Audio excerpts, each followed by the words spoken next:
everything is powered by skin money. All right. And it's really funny to say it that way. Why would you say it like that?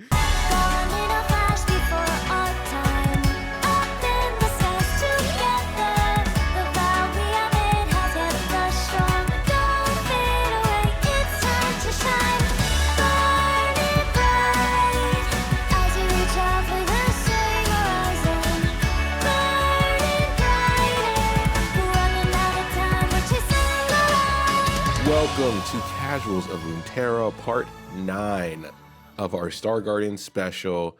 I'm your host, Ryan, here with your other host, Hetch. Oh, God. My computer tried to crap out on me. What's up? The Stardians is killing my PC.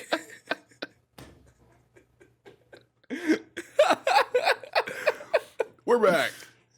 Sorta. Sorta. No, we're back. And we're close. We're close to the end here. We're at the home stretch. You can see the finish line.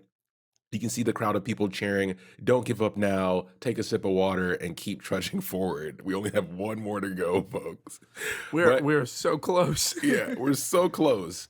But obviously we have to start, like we always start, with housekeeping. So you can listen to us everywhere. Contact us at podcastcore@gmail.com. Visit us at podcastcore.com for all of our info. Follow us on any platform that you prefer or all the platforms because that helps us with discoverability.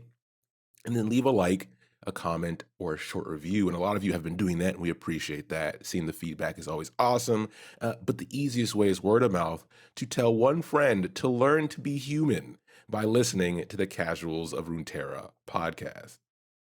Oh, yeah. Oh, yeah. Let's get into a contender for best grill, baby. I don't know about that. This seems like a late inclusion. Hey. So, a bit of a spoiler if you haven't read the comic yet, but we're getting to see Star Guardian Oriana. Yeah. And back in the day where I was like actively playing League of Legends, I loved playing Oriana. Yeah. I was a Oriana mid spammer, flash teleport. I'm going to ruin everyone's day. Yeah, so let's get into a quick recap because it's been a bit, right? If you've been with us all the way up to this point, awesome. If you haven't, you're jumping in here. I don't know why you would watch the last movie in the series first, but the quick recap. So we started with the intro to the main team. We did the Camp Targon trip. We did the slumber party, the intro to the veteran team, then the park incident, Ari Gaiden, and then Twin Stars, which was part 1, 2, and 3. And then we did the Star Cross comic in the last part, which was comic 1 and 2. Yeah, so if you're hopping in now, you have missed a lot. And luckily we did hit the record button. So you could go check out those other parts if you want and then meet us back here. Otherwise, yeah, you might be a little bit lost, but we'll still go. We'll still go if you're okay being lost. I'm fine with them being lost if you want to continue. If you're cool with it, I'm cool with it. Okay, yeah, we're cool with it then. All right, everybody's cool. Everybody's vibe check. Vibe check. All right, let's hop into it. So we start with, this is comic 3. So this one's labeled Clockwork. And we travel to a new part of the galaxy. As we talked about galaxies in the other part, we travel to Hextech Minor, which is in the Piltovian galaxy. And we start with Senna and Zaya in a corner, like spying on Star Guardian Oriana, practicing being human. And understandably, Senna's like, okay, what the hell's going on here? She's like, it's a robot that becomes human and then a Star Guardian. And Zaya's like, yeah, what's so confusing about that? And she's like, how's that possible? And the obvious answer is magic. And then we move on from there. But we know the real answer is the money they make from the skin. Yes. Everything is powered by skin money, all right? And it's really funny to say it that way. Why would you say it like that? For that reaction. I do really enjoy the panels here and the dialogue of just Senna being like, no, Zaya, seriously, what the hell is going on here? And Zaya just being like, magic. The obvious answer is magic. Like, it's very tongue in cheek, and I enjoy that kind of humor. So these first panels for this comic are very entertaining to me. Yeah, and then you remember we picked up Seraphine in the last comic.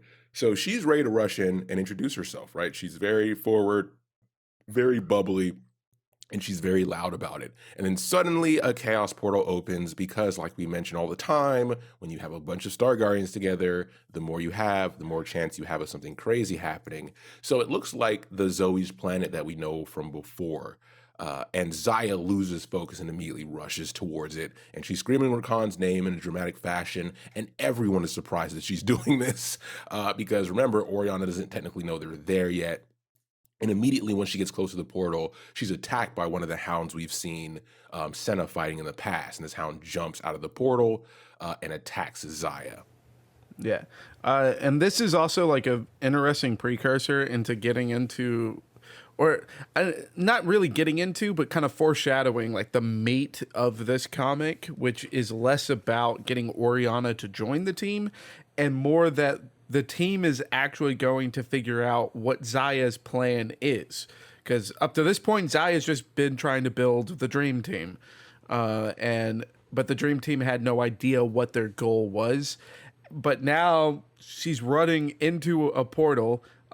Per Senna's direct quote, she's running into the grinder, screaming some boy's name. So, like, it's kind of foreshadowing of like, okay, yeah, Zaya, what the hell are we doing here?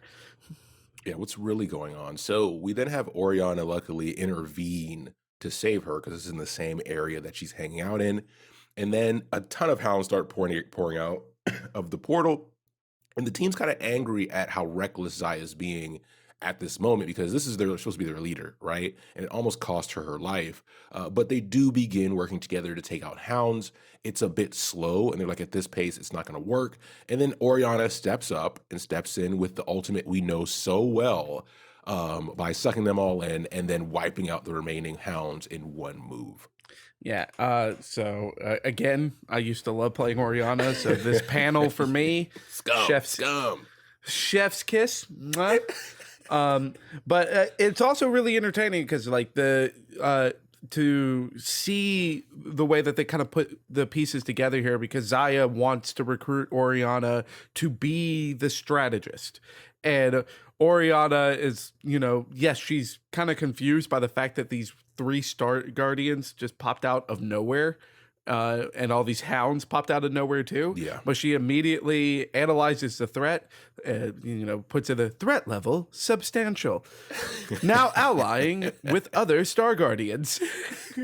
And then she goes to work. And so it kind of is like, okay, this is the missing piece that we need. And these panels put it together. And then, oh man, yes, give me more Oriana ults. I love it.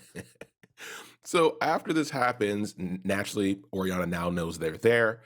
She mentions that she kind of gets a grasp on their mission, and it seems to be sub 1% chance of success. And then Zaya gets, she goes into mean girl mode and tells Oriana that she's not factoring in the power of love, which as a programmer is hilarious. I saw that and I almost fell out of my chair. That is ridiculous. And everybody agrees, like, yeah, you have to factor in emotions and love when it comes to a statistic of probability. What?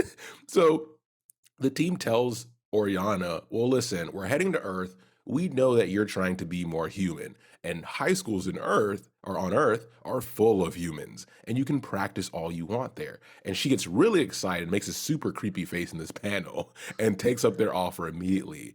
And then she also informs, by the way, Zaya, something or someone is following you. And Zaya's like, I know. And we finish with a panel of Sarah and Ari kind of looking down from space or from the atmosphere of this planet. Yeah, as I love that they do have like a lot of fun with just how gross it is to be like you're not factoring the power of love, but this is very much a magical girl trope. Right? Like not only just the power of magic in the universe, but the power of most of the Japanese magical girl comics and shows. It's more the power of friendship than just like outright calling it love. Yeah. It's like you go and fight for your nakama because everyone knows that Naruto and One Piece are the most, glorified magical girl comics. But still, like that power of friendship and love is a very powerful thing in this genre. Yeah. So they're hammering in here. I mean, they use a 2x4 to hammer it in, but they hammer it in. Yeah, that wraps up that one and takes us to the fourth comic, which is Hope. And this one takes us back to familiar grounds. We head back to Valorian City on Earth a few weeks later from this point, which is pretty fast. We talked about like we don't really know the relation of the galaxies to each other and their star guardians, so we're not going to try to do the math, right? But we do start off with Zaya kind of monologuing, which is a consistent theme through the beginning of these comics, and she's talking about the trials that her and Rakan went through during the corruption period of their lives.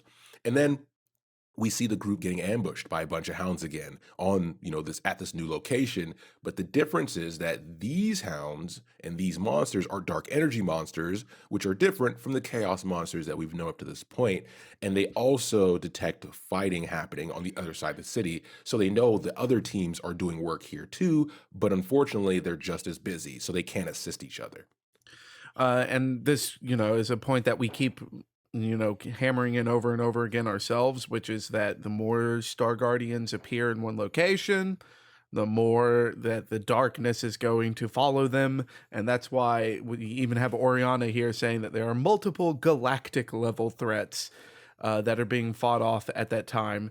But I do like that they kind of mention that it's like, oh yeah, that a group fighting near us, that must be the New Blood. Yeah. So they're already kind of tilting their hat off to the next group that will kind of touch on later. At the moment, not too much to touch on, but so it's nice to see that it's like, yeah, they're already pulling them into the story, so that's cool.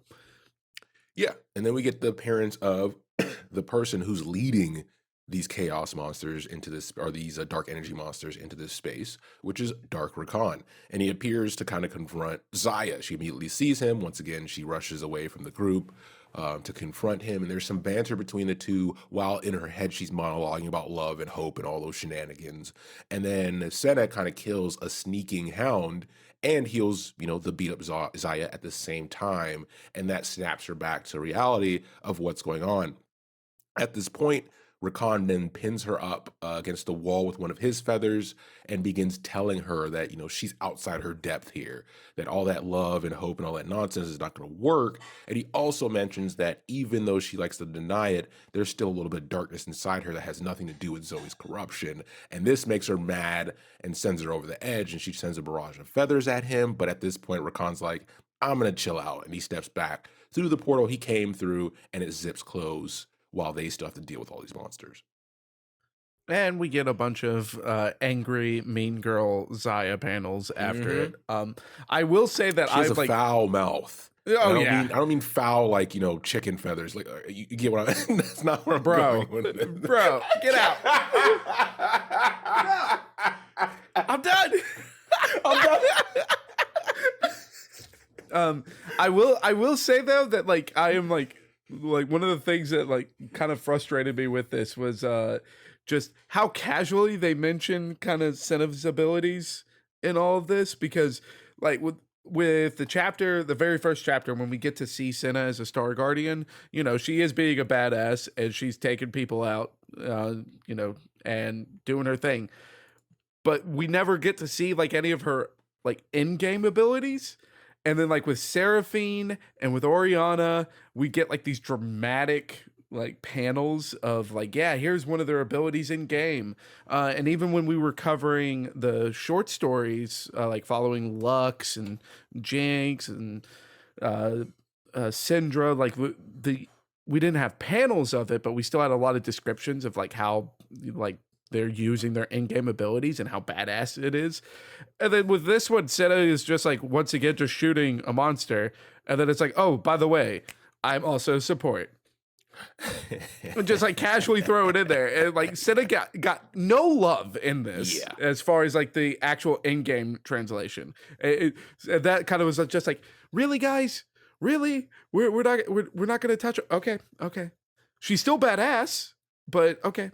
Yeah, we're at the halfway point of this episode. It's probably worth mentioning that the shift of narrative from obviously the medium of writing, so the short story, versus the comics, has done a bit of detriment, especially when we get to the ending here, of how they're moving through this part of the story, because it's a lot of content to try to blast through. And in the comic, you don't have that much space, which is why a lot of the stuff that Hetch is mentioning is happening.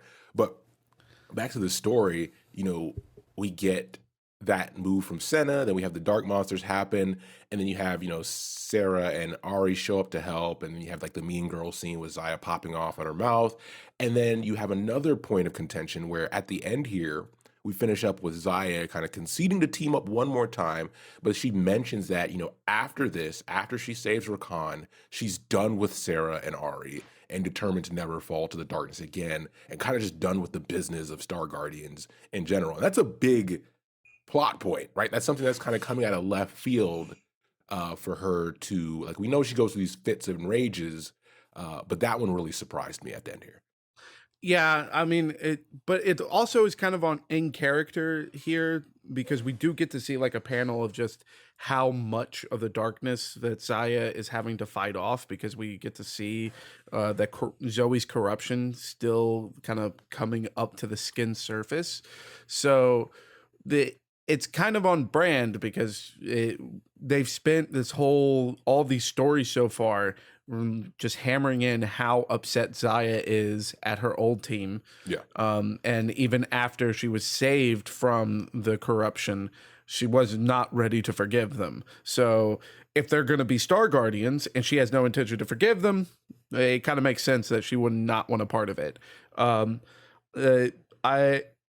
will say that it is kind of surprising though to just outright say that she's not going to be a Star Guardian at all, because it's the universe.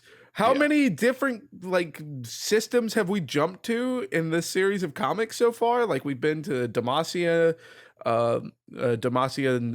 sector, Piltover sector, and a Targon sector, quote unquote, to get Seraphine. So it's like yeah, go somewhere else and just do your own thing. Like, why you gotta make making the Facebook post of I'm done with social media.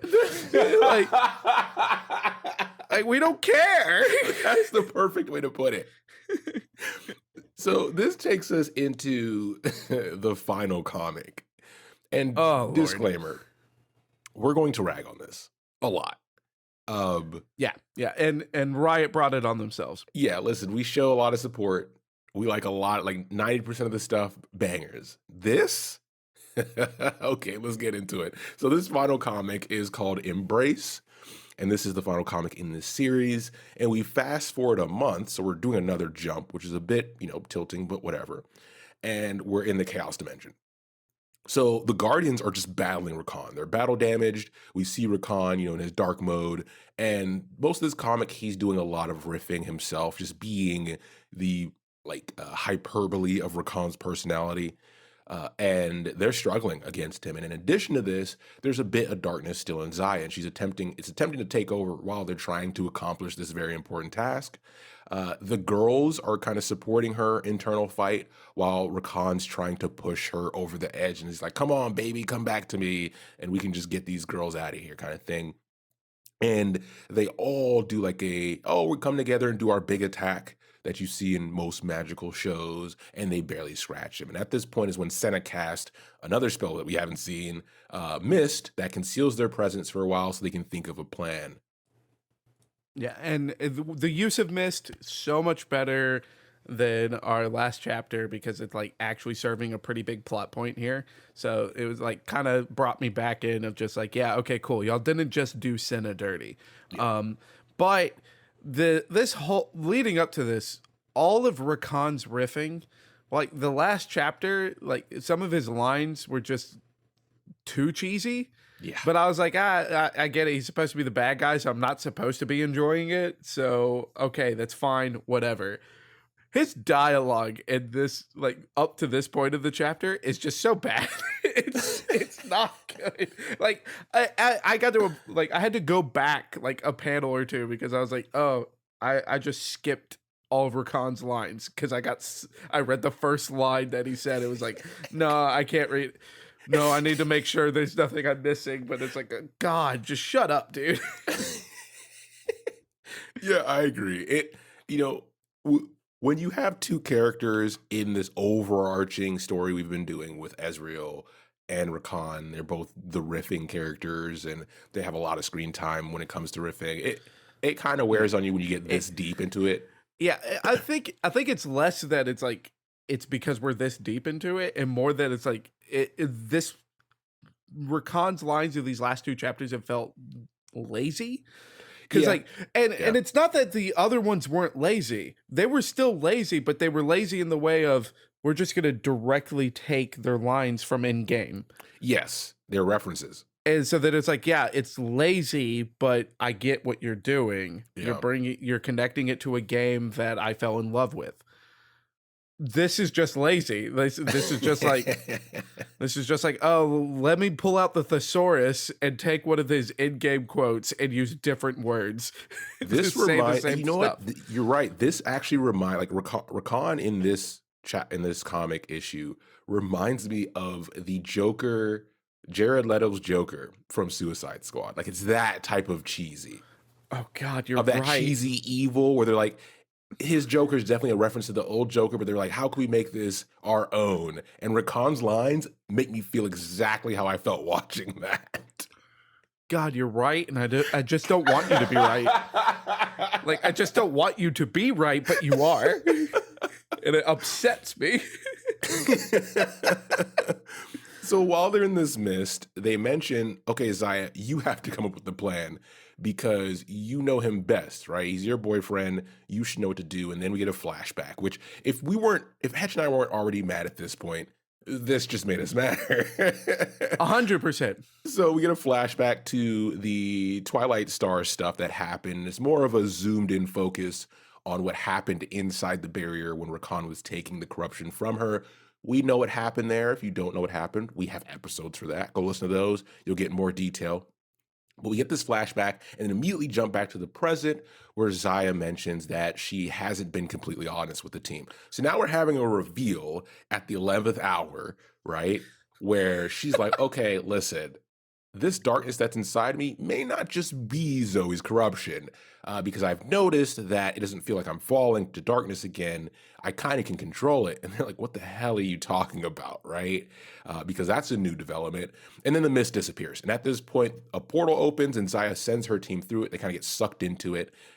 But Sarah and Arya are resisting that pull because they want to stay with Zaya. Because remember, overarching, this is supposed to be a parallel to the original experience where they ditched her the first time that caused this whole issue. And they don't want that to happen again. They want to be there for her. But she says, nah, this time it's cool because it's my decision, right? I have the agency here to tell you I don't need your help. And they're like, all right, cool. And they head through the portal. And so the flashback is not only tilting just because it's a flashback, which we've discussed this before. If you've listened to our previous episodes, we have definitely mentioned it through the Star Guardian stuff. But like there's a good way to do a flashback and there's not. So not only is this just a flashback that's not really needed because this is all being released at the same time, but it's a flashback that is giving us panels for the short story, and it's literally panels of stuff not only do we not care to see, but of things that actually had illustrations in the short story. There was an illustration of Rakan holding Zaya and Zaya crying. So it's not like you even added anything with this flashback. You gave us nothing. You took up like 6 panels and gave us nothing. So yeah, the flashback just awful, just horribly done. Read this comic if you are trying to write a story of your own to learn what not to do in a flashback. This is a great example of it. I do like though that before Sarah and Ari end up going back to Valoron to let Zaya fight on her own, I like that Zaya acknowledges that, hey, a part of me understood Yeah. why you did what you did. So You know, at the very least, there's a little bit of like some character development there, and it's good that it's happening at the place that it all began. So it's like that's a bit of good storytelling, and it's just completely washed away Yeah. by the 6 panels of just needlessness. So after this point is the cherry on top of disappointment for us. So I'll go through it. I'm gonna try to make sure I get this all down. So My Zaya begins God. to mix the light with the dark together with her power, and she lunges at Rakan, and he's kind of in this confused state, seeing this new power activated, and he's like, "What's going on?" And we get this flash of light of them jumping or lunging at each other, and then we jump a month later to Valorant City. So let me repeat. We had a panel of her mixing her darkness magic with her light magic, jumping at Rakan, flash of light, jump to a month later in You know, Valorant City. let me help you with this. Go ahead. Yes. With this Please. this repetition. Please, Let please. me repeat. So so we jumped a month to add Ari and Sarah to the party. Then we jumped a month to get to the Chaos Realm, and then we jumped a month before we even fought anything. Yeah. Okay. That's Yeah, a okay, fiscal continue. quarter for you people. For you people following at home. Earnings reports are coming out once again within the span of 2 comics. Within 2 chapters. So after this flashlight, the jump a month, Zaya is sitting at a cafe having a cute snack with a normal Rakan standing right next to her. We have no context. And then the rest of the team is like, okay, we're going to have a snowball fight. We get a panel of them having a snowball fight. And then Kaisa and Akali show up, and Akali's acting like a fangirl, totally outside of like her normal persona, her normal characteristics. Kaisa kind of calms her down, and then she asks Zaya and Rakan for tips about being a Star Guardian. And Zaya says, quote, "Enjoy the ride and always remember who and what you love." And then it just ends. It just fucking ends. What is happening? So not only have we gone through a fiscal quarter in 2 chapters, but this last month jump interrupted the fight. Like we don't even get to see how Zaya embraces the darkness inside of her No to fight Sakuga. Rakan. None. There's no Sakuga. We get no explanation of how embracing darkness cures Rakan of his darkness. So apparently 2 wrongs do make a right. And the only bit of development that we get here is the guys at Riot being like, we changed our mind about how we want Akali to act. What? What? Riot, explain. Explain. Like it was just this last chapter was just a roller coaster. Yeah. But well, instead of it being a roller coaster of emotions, it was just one of those like water rides where it's in the log ride and it's literally just a drop into a big splash. This was just downward momentum. And then a panel that says the end, as if asking you, would you Literally. like to buy a picture? Would you like to pay $30 to see a picture of you on this ride? Like that's what this last chapter was. And to make it even worse, where it says the end, the background graphic is just the Eiffel Tower, essentially. Yeah, like it's just the Eiffel Tower with a shooting star on it. Yep. I've actually had the comic like pulled up on my phone, so that I like as a reference point. And like the panel of it is like what's actually illustrated is so small that I didn't scroll all the way to it. So then like the shooting star thing, I was like, oh damn, I cracked my phone. No, I did not. This is just how much space they decided to take with the end thing, because they clearly were just like, we are so done trying to figure out witty lines for Rakan. Get us out of here. Yeah. So And luckily they got me on the same boat. I wanted out of here too. yeah, so just a little bit, that puts an end to this. I mean, the majority of the story. The next part, we'll be covering, some of the remaining bios. We'll be covering the video that came out alongside the remaining stuff, and we'll put a pin in this adventure. But let us apologize ahead of time for this lackluster performance, because Hedge and I are already hesitant with how the story continued with the chase for Rakan, and how we felt the story should have tried to continue, or if at all. A lot of people are familiar with the original ending of Bleach versus where we ended up. We won't go down that route, but Lord. everyone has been here before with some property they love. The overall chunk of the Star Guardian stuff is fun. This issue definitely rubs us the wrong way, but it doesn't diminish everything we've done to get to this point. Still connected with the characters, still a fun ride. The animation was pretty solid. I mean, even though the animation or the drawing or the illustration did get a little more shoddy towards the later chapters, you could tell like the way they drew the avatars was a little bit, rushed, and the characters don't look as crisp, but Right. maybe there's factors we don't know. Overall, passing score, beyond passing score. Oh yeah, like but this it's is still. where we're at. I mean, like at the big picture is that we're in part 9 of like 10 parts, Yeah. and out of all of that, there's really only like 2 chapters that really kind of tilted us. Yeah, exactly. Well, also, like, I mean, the big thing, and we talked about it in our last episode. Well, not in our last episode. We talked about it in the last episode covering those short stories. Yeah. So the people who've been here for the whole ride, you've heard us say it.